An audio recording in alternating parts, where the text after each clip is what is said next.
Welcome to Lamees world. ഇന്ന് നിങ്ങളായിട്ട് share ചെയ്യാൻ പോകുന്നത് തട്ടുകട സ്റ്റൈൽ മീൻ മുളകിട്ടതിൻ്റെ റെസിപ്പിയുമായിട്ടാണ്. അപ്പോൾ എങ്ങനെയാണ് ഇത് ഉണ്ടാക്കുന്നതെന്ന് നോക്കാം. ഞാൻ അയലയാണ് എടുത്തിട്ടുള്ളത്. അപ്പോൾ അതൊക്കെ ഞാൻ കട്ട് ചെയ്ത് ക്ലീൻ ചെയ്ത് വെച്ചിട്ടുണ്ട്. പിന്നെ ഞാൻ കറിയിലേക്ക് സവാളയും തക്കാളിയും ചുവന്നുള്ളിയും വെളുത്തുള്ളിയും പച്ചമുളകൊക്കെ റെഡിയാക്കി വെച്ചിട്ടുണ്ട്.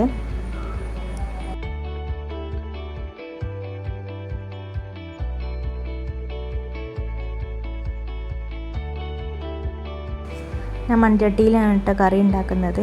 അപ്പോൾ ഞാൻ മൺചട്ടി അടുപ്പിൽ വെച്ചിട്ടുണ്ട്. അതിലേക്ക് കുറച്ച് വെളിച്ചെണ്ണ ഒഴിച്ചിട്ട് സവാള ഇട്ടിട്ടൊന്ന് വഴറ്റിയെടുക്കുകയാണ്.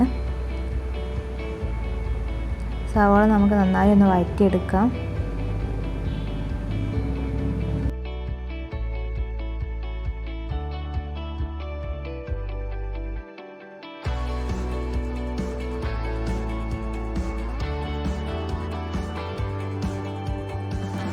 സവാള വഴന്ന് വന്നതിന് ശേഷം ഞാൻ ചുവന്നുള്ളിയും വെളുത്തുള്ളി ചതച്ചതും ചേർത്ത് കൊടുക്കുകയാണ്. നമുക്കൊന്നും കൂടി ഒന്ന് വഴറ്റിയെടുക്കാം.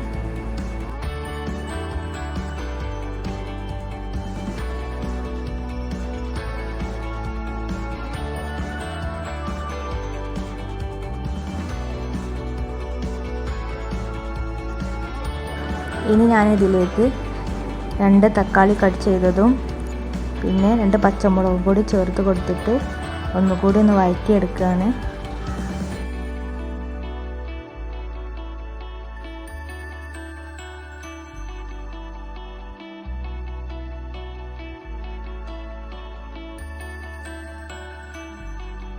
എൻ്റെ ചാനൽ ഇതുവരെ സബ്സ്ക്രൈബ് ചെയ്യാതെ ഏതെങ്കിലും കൂട്ടുകാർ കാണുന്നുണ്ടെങ്കിൽ ചാനലൊന്ന് സബ്സ്ക്രൈബ് ചെയ്യാം. സബ്സ്ക്രൈബ് ചെയ്തതിന് ശേഷം ആ ബെല്ലൈക്കണും കൂടി ഒന്ന് ക്ലിക്ക് ചെയ്യുക. അതിൽ ഓൾ എന്നുള്ള ഓപ്ഷൻ വേണം കേട്ടോ സെലക്ട് ചെയ്യാനായിട്ട്. ഇനി ഞാനിതാ പൊടികളൊക്കെ ചേർത്ത് കൊടുക്കുകയാണ്.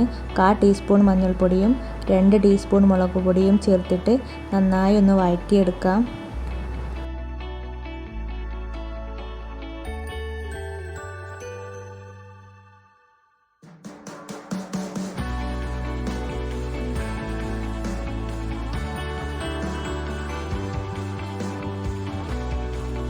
പൊടികളുടെ പച്ചമണം മാറുന്നത് വരെ ഒന്ന് വഴറ്റി കൊടുത്തതിന് ശേഷം 1/2 കപ്പ് ചൂടുവെള്ളം ചേർത്ത് കൊടുക്കുകയാണ്.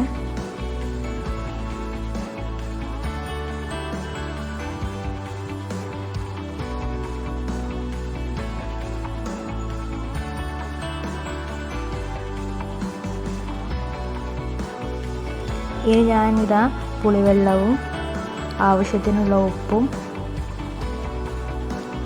കറിവേപ്പിൻ്റെ ഇലയും ചേർത്തതിന് ശേഷം കറി നന്നായി തിളച്ച് വന്നതിന് ശേഷം ഇതിലേക്ക് ഇതാ കട്ട് ചെയ്ത് വെച്ചിട്ടുള്ള മീൻ ചേർത്ത് കൊടുക്കുകയാണ്.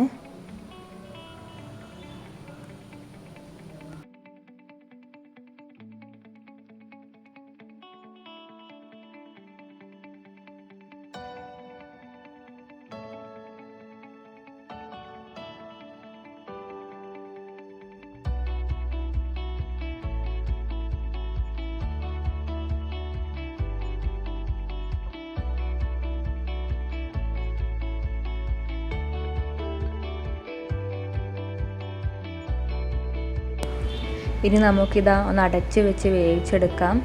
ഏകദേശം ഒരു 6 മിനിറ്റൊക്കെ മതിയാവും.